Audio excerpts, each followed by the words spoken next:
Welcome to the Smart Connector podcast. I have a very, very exciting guest for you today. Welcome, Robert Patin.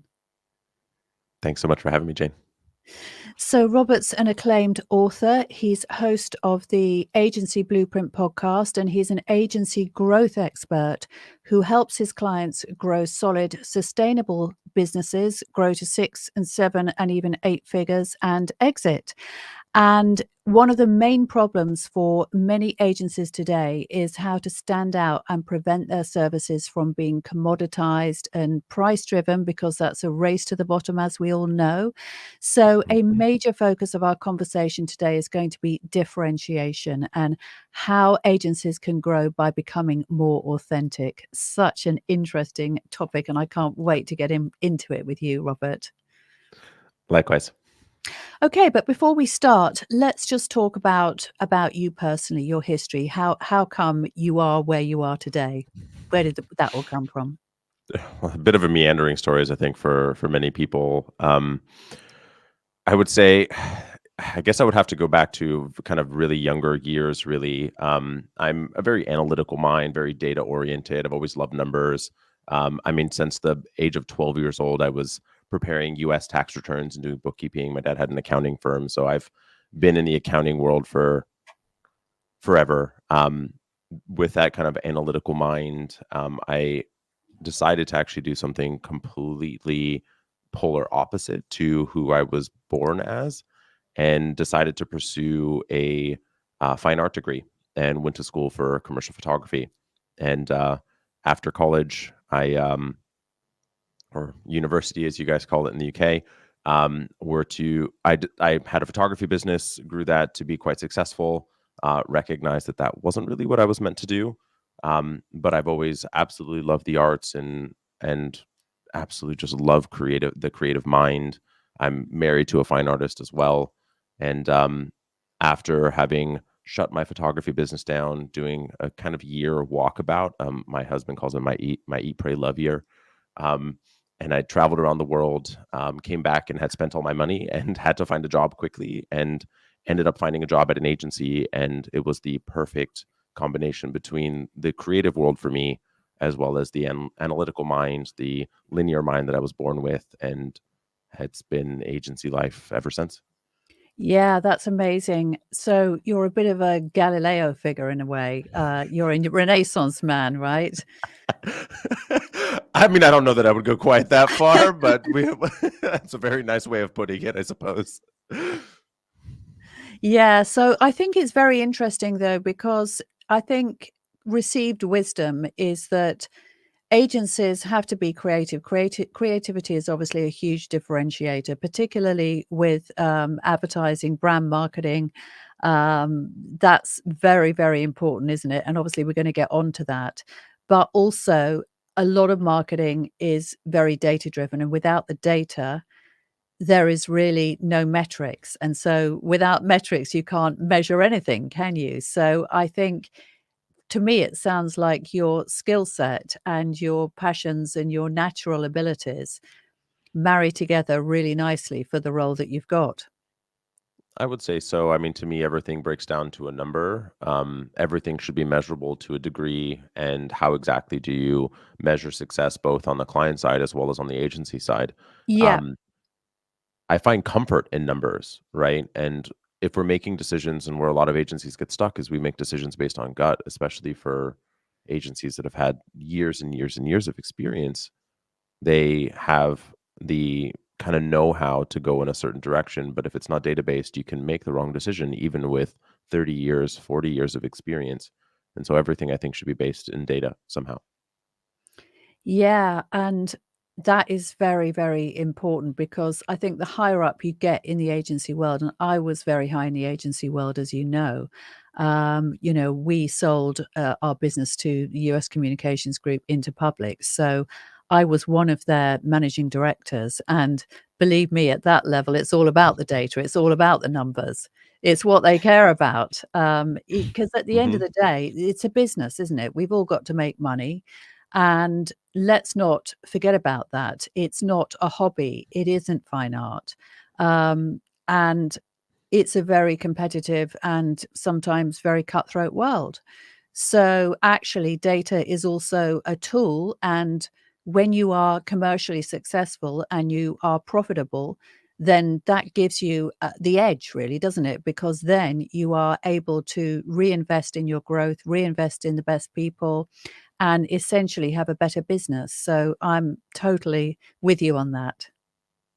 I also 100% agree, but I also kind of want to double tap on the fact that it isn't an art.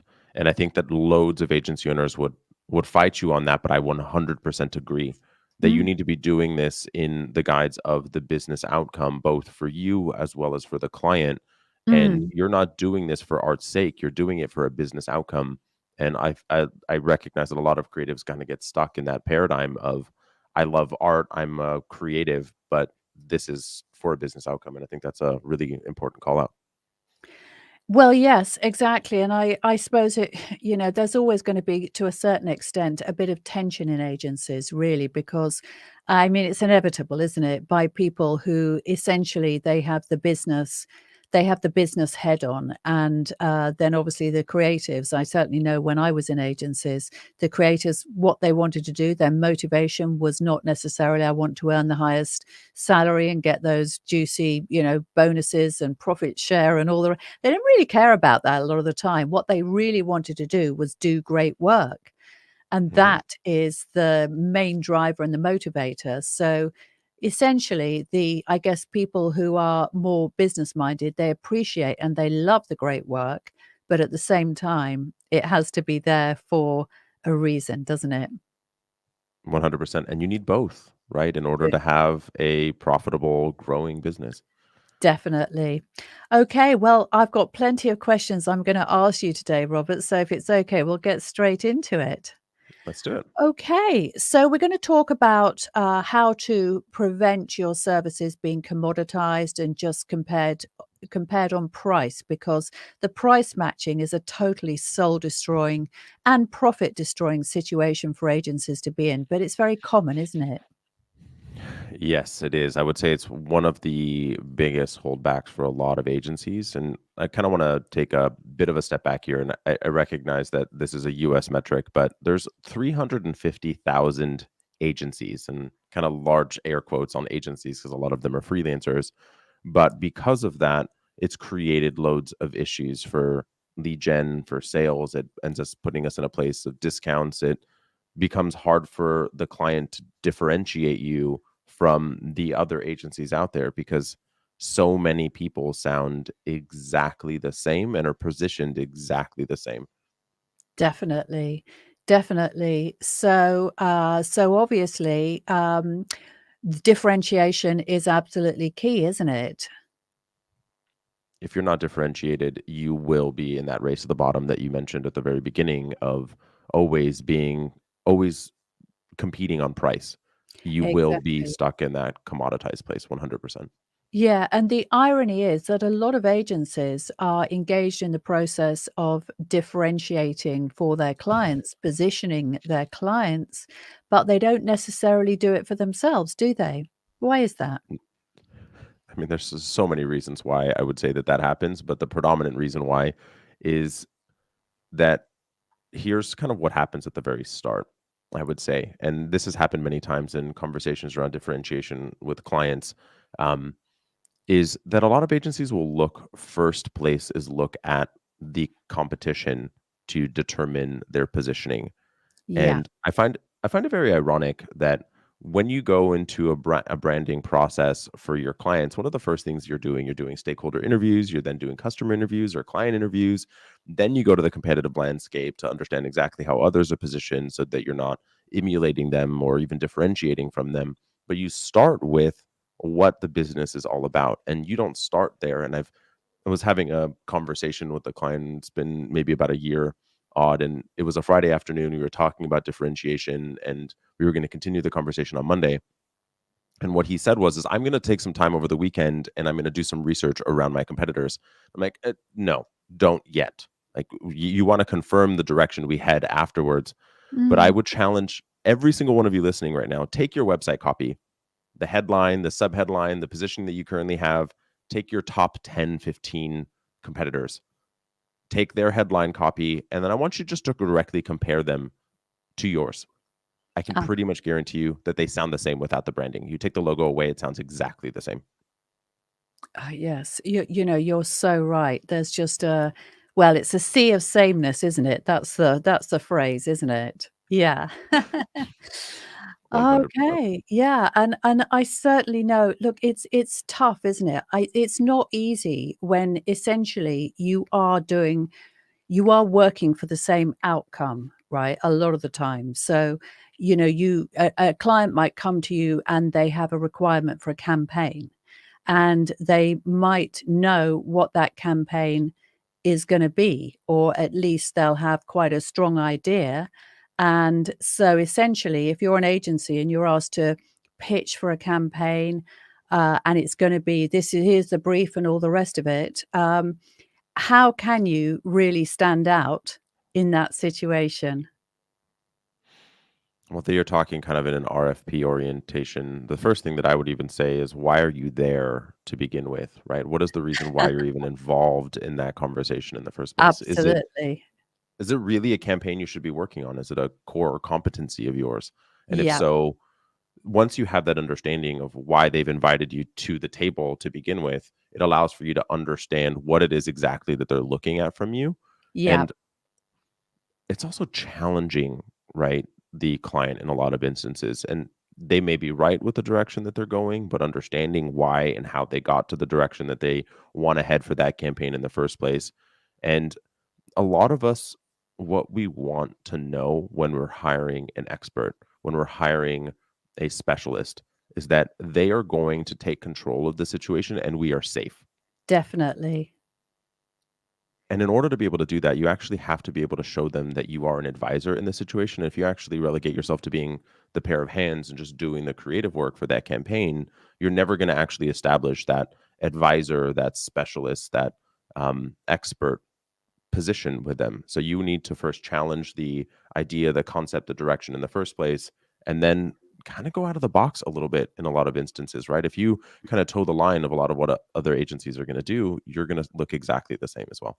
Definitely, I totally agree, and a lot of that is it's about, having confidence in your own thought leadership really, and your well, really, your history and your expertise, isn't it? Is it a confidence issue, do you think, in part?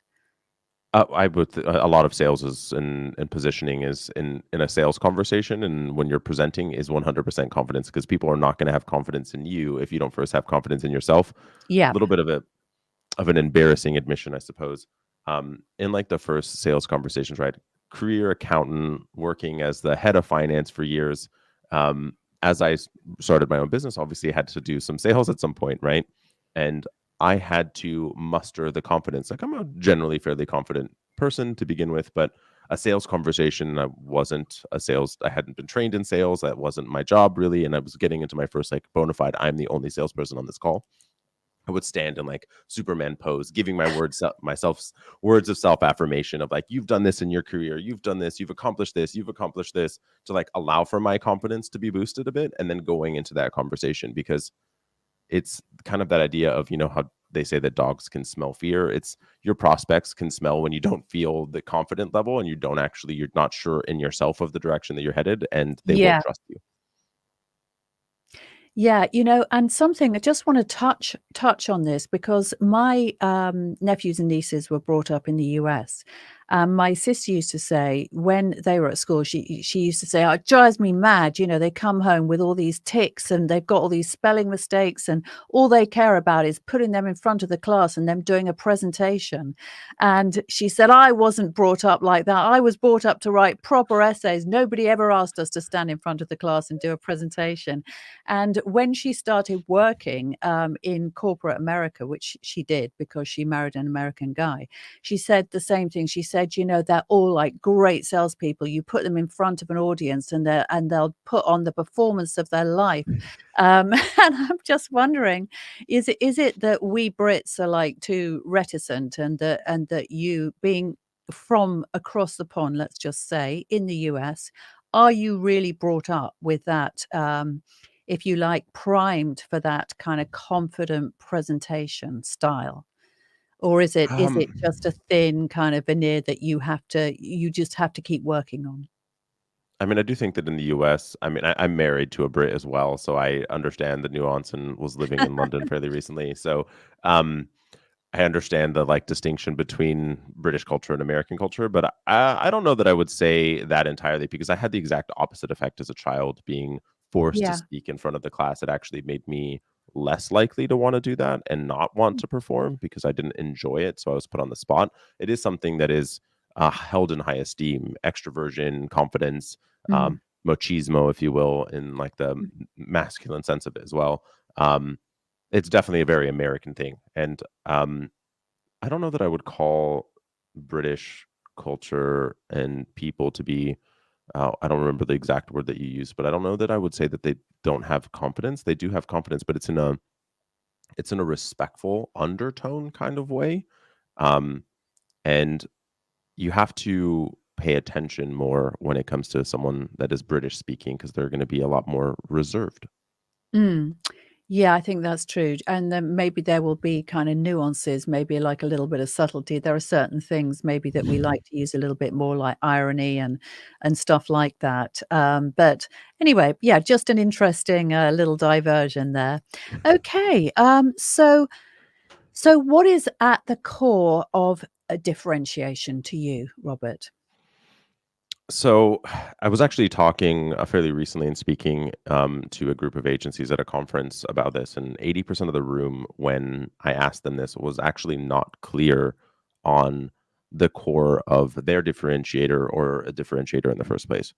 What I Mm, would say, what I would say for agency world, what needs to be at the core of your differentiator is what is the actual safety that you're providing for your prospective client, right? What exactly is going to allow for them to have a reduced perceived risk in engaging with you in the first place? How mm, exactly are you positioning yourselves that allows for you to create alignment with your why and their why? That what mm, is the motivation with you? Like if you were to not get paid another dime in the world, but you would still do this work, why is that? How did you end up here in the first place? Like when talking about my story earlier on in this podcast, right, is that yeah, I grew up with a camera in my hand, but a very analytical person. I went to pursued a fine art degree in commercial photography. Absolutely love creative people, and then found what was the perfect crossover between who I mm, am, what I love, and that's how I ended up where I am. Right, and it's the same thing for mm, you. You've gone through this meandering life and ended up exactly where you are of the thousands and thousands and thousands of different potential industries and services that you could potentially be offering and doing and specializations you could have done as a career, you ended up mm, here. And if you were to talk about that from an agency side, have them understand you, understand your background, understand what it is that you're wanting to have impact in the world. And if there's a crossover between you and what they want, it creates a safety for them. I would say yeah. doing that exploration is really important. Yeah, that's very interesting. So, an alignment of values in a way. Exactly. 100%. Yeah, I love that. Really good. Okay, so how does being specialist impact differentiation? Is it important for agencies to specialize, or should they not? So, I mean, I don't wanna say that they should or shouldn't, right? I think, Mm, I personally believe that, that it is not my job to tell someone what they should want out of their life and out of their business. My job is to make what they want out of their life and their business become a reality. It mm, will make things loads easier, though, um, being specialized. So, I mean, you look at the pentagrams of the world, for example, right? mm. They are known for being a world-class design shop, initially being incredibly specialized in the types of work that they were doing, have Yeah. created notoriety, incredible reputation because of how they're set up, the way that they function, the partners managing their own teams, the way that the entire makeup of the organization functions. And Mm, the if you're able to actually distinguish yourself, it makes things easier from marketing to how you're positioned to the messaging that you're utilizing to how you acquire clients to how you position in a sales conversation to how you create comfort and safety. It has and impacts so many different components, even to operational efficiency. So yes, I think it's incredibly important, and it makes things a whole lot easier to allow for an agency to scale. Mm. So, an interesting thought that I had when you were talking about that is to do with operations and operational delivery, and how much of a differentiator is the operational delivery compared to call it the front end positioning, which is when you're going out there and selling to clients, which is the most important in your view? Hmm.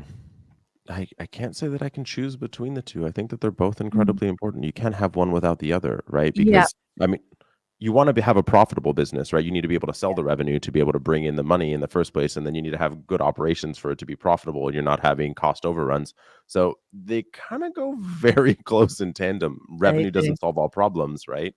Um, but it also allows for you to have better outcome for the client. It allows for you to be able to serve them more when you understand the industry that you're serving and the work that you are doing, so you can be more of that advisor. You can help them avoid more of the speed bumps along the way, so they have a greater outcome and greater client retention. You're able to just you're able to operationally be better because the team actually understands it intrinsically. Mm. For examples, talking with the head of strategy at a agency client of mine. She's now working at a agency that specializes in the finance sector, and Mm. she um, really prolific career. One of the lead director strategists at Ogilvy for a number of years, Mm. and she, when she started at this finance oriented agency, she had to spend. She said that she spent hundreds of hours needing to educate herself in the finance sector, this highly regulated Mm. industry in the United States, right? Which obviously isn't incredibly efficient, but now she is, because she's done that research and invested into herself and into that role to allow for her to be able to do that. But it's those types of things that allow for her to have more meaningful impact with the clients that they're working with, because she understands it backwards and forwards. Mm. So, would you say then that in terms of like an industry vertical, is that helpful for agencies to have? So, let's say financial services or energy or, well, I mean, anything really. I mean, our agency was media and television. So, we just worked for clients in television. And it was very successful because of that, because we didn't have to look anywhere else. It was a relatively small pond. It was difficult to break into, but the hard work had been done years before. So, is that really the recipe or part of it, part of the recipe for success? Yeah, I would say it's one of the ingredients. Okay. The It also depends on the size too, right? Yeah. I'm not gonna say, like, you're not gonna go to Shy a Day and say you need to be focused entirely on one industry, right? They're already at a substantial size. They're thousands of employees. It's already a Yeah. substantial agency, right? If you're doing 25, 30 million plus at this point, no, doing an industry specialization probably isn't a necessity. But Yeah. if you're a smaller agency, a couple of people, even sub $10 million, it will make your life a whole lot easier to be both ideally in a service specialty as well as a sector or industry specialty. That's very interesting. So I was just thinking about another very successful agency that I worked for relatively briefly, but they were in automotive events, and what they specialized in was global car launches. Mhm. They didn't do anything else really. I mean, they had a little flurry with Coca-Cola because they brought somebody in who had some history with them. But really, they were just known for that, and they just had the best clients in the industry. They had BMW, Porsche, lots of the real premium brands, as well as the car rental companies like Europe Car and so on. And that was, just echoing really what you said. They obviously they specialized in events, event marketing, and that was what they did. And then they specialized in launches. So that was what they did. And then they specialized in really kind of premium car brands, and they were known for that. And again, that business was extremely successful, grew very fast, was sold for a lot of money. And actually, I'm still in touch with the founder who went off to live his dream life and, owns a huge vineyard where he produces the most amazing wines in New Zealand, and that's what he did. Hmm. So, yeah, just Do to you think echo what you say. And you think about that, right? How many other agencies in the world are going to be specialized in experiential marketing, but car launches and for luxury brands? Mm, How many other agencies are saying that? I doubt if any. And so it allows for you to charge a premium price, be able to get deeper yeah, with what it is that you're doing, have a yeah, core expertise that clients are willing to pay for. yeah, yeah. Are there any particular, niches or sort of verticals that you see are really performing well right now or not? I will say that there's some that are not performing incredibly Okay. well. I don't know that I want to answer that question fully because I think that a lot of people will then just go after something that, oh, that's Oh, monetarily yeah, profitable, um, and then end up falling incredibly flat because they don't care about it and can yeah, never dedicate the time to be excited about it. And when you're not excited and passionate and having fun with it, true. you're not going to do great work. Yeah. Um, what I will say is that right now, what you want to be considering is the industry that you're going to be serving and that you're going after and targeting, are they going to be more relevant in 10 years? So probably looking at truckers, for example, right? Maybe not the right direction to go, or looking at even newspapers or publications, or printed publications, probably not the right place to go. It's a dying industry. Retail might be a bit of a problem. Even more e-commerce is the direction to go. There's also kind of like Commercial real estate.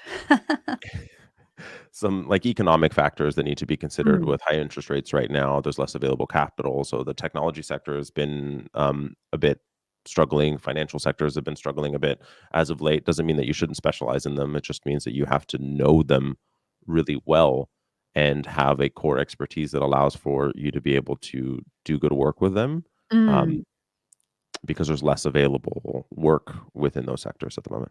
mm. And you made a very interesting point there about passion and really about not just chasing the dollar. As well, because I always say that to my clients because they come to me and they say, I mean, I serve experts, so a lot of my clients, they'll be consultants, for example, B2B, business owners, small business owners, and they'll come to me and they say, "I've got this really, great idea to launch this product, and then I've got another idea to launch this product, and which product is better?" And I'm like, which product do you feel most passionate about is the answer because we can make anything work, we can make inject growth into it. The whole issue is how you're going to feel about it when you wake up in 5 years time and you think I'm going to be spending another day working on this product.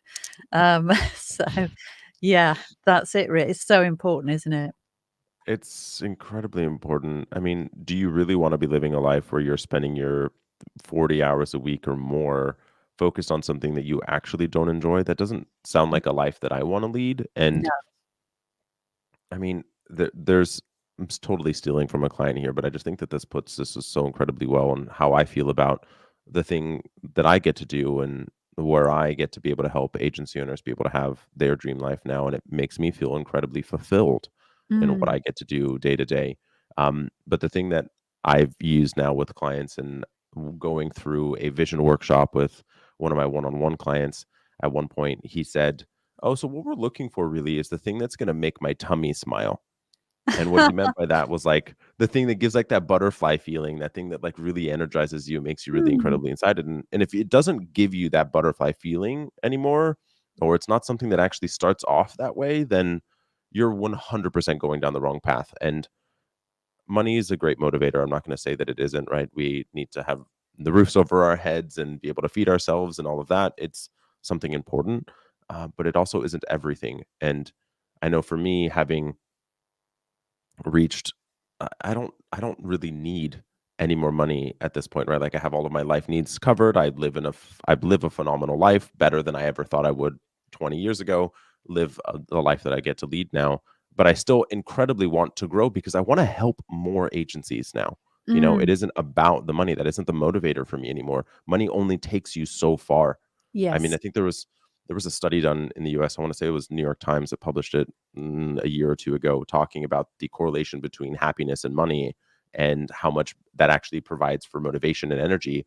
And there's every single market in the world has a number of, if you make this much money, you're no longer motivated by it, period. Mm. And you're going to hit that number. And then what happens? You just don't Yeah. wanna grow your business anymore? And I see this. I've seen this quite a lot. I've seen people who, they've built a really successful business and then they just run out of steam. And it's like, well, look, really, it's not going to be that hard to sell this business because it's quite exciting and it's profitable and it's like, I can't be bothered to do that. And you think, oh, what happened? And it's just they've just lost the motivation. 100%. And I think that's disappointing for a lot of people, right? And Yeah, it's so hard to grow a successful business, right? really It hard. isn't Yeah. for the isn't for the weak-hearted, right? Like it's No. a it's a lonely, anxiety-driving, risky place to be. Yeah. And I'm not trying to dissuade anyone that's considering starting a business. If you want to, still do it. Yeah. Um, but if you're gonna do it, like I want it to add to my life. If I'm gonna Mhm, take on the risk, I'm gonna take mhm. on the pressure, I'm gonna take Yeah, on because you have both the active and passive thought. Like it's going to enter into my mind when I'm on a walk with my dog. It's going to enter into my mind when I'm on a Saturday sitting at the pool in the sun, right? Like it is going to have components that enters into your personal life, and it of is going to be course. something that does that. I want it to be something I actually love and enjoy. So Yeah, yeah, totally, and I also think it's very important to work with clients who you also love and enjoy. That really matters, doesn't it?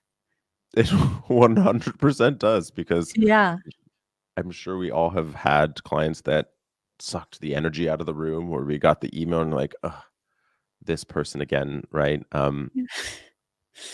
I hope that that's not your life. The majority of it, we've all had those clients, and I would say if you do have them, replace them, get rid of them. But the first thing that I would say here is, the position that I would want you to think about when it comes to you're now, and let's say that you're in this position, you're a specialized agency that has a core expertise, you do phenomenal work. The thing that I want you to think about here is the client needs you. Mm, Most agencies think that you need them more than they need you, and completely wrong. Most agencies start off back-footed because of that. mm, And once you know who you are serving, what it is that you're doing, you can start to look through the how they think, the demographic, psychographic information of who it is exactly that provides that ideal relationship for you, who that soulmate person is. yeah, So, like for example, let's say for me in this example, right, knowing a little bit about my scenario, um, I really love working with passionate creatives that want to grow their business, provide impact to both their teams, their lives, the design community, the agency community, that are open, vulnerable people. Like I talk about vulnerability in your business, how to not be money motivated in everything that you're doing, be passionate about what you're doing. And for those that do not resonate with that message, I don't judge you. I'm just not your guy. And that's mm, totally okay. And yeah, knowing the distinction of who you're meant to serve and who you're meant not to serve allows for you to be able to have fun again, right? If you the amount of energy depleting the wrong client can be is catastrophic in a lot of instances. And so kind of stop being that chameleon where you feel like you have to sell to everyone, because you don't and you shouldn't. totally. I mean, I think it's like carrying a rack of, a sort of bag of rocks on your back, right? If you've got the wrong client, if you've got somebody who is just draining and they don't appreciate you and they're always like chipping away at your confidence or, I mean, Controlling it's just, you and yeah. it's absolute hell. And we do deserve more. And I think we have to draw a line in the sand, just like we do with our personal relationships. I mean, we wouldn't choose friends that were mean to us. Well, at least, I wouldn't choose friends that I were mean, I hope you wouldn't either, any listener.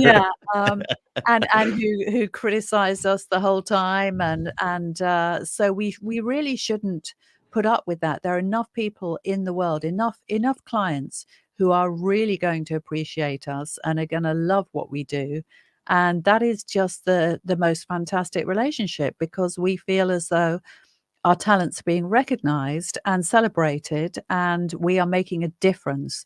And I think that's the thing about agencies and agency owners and creatives and people who are providing services is that fundamentally we want to make a positive difference to others, and so it's very gratifying if we get appreciated for doing that.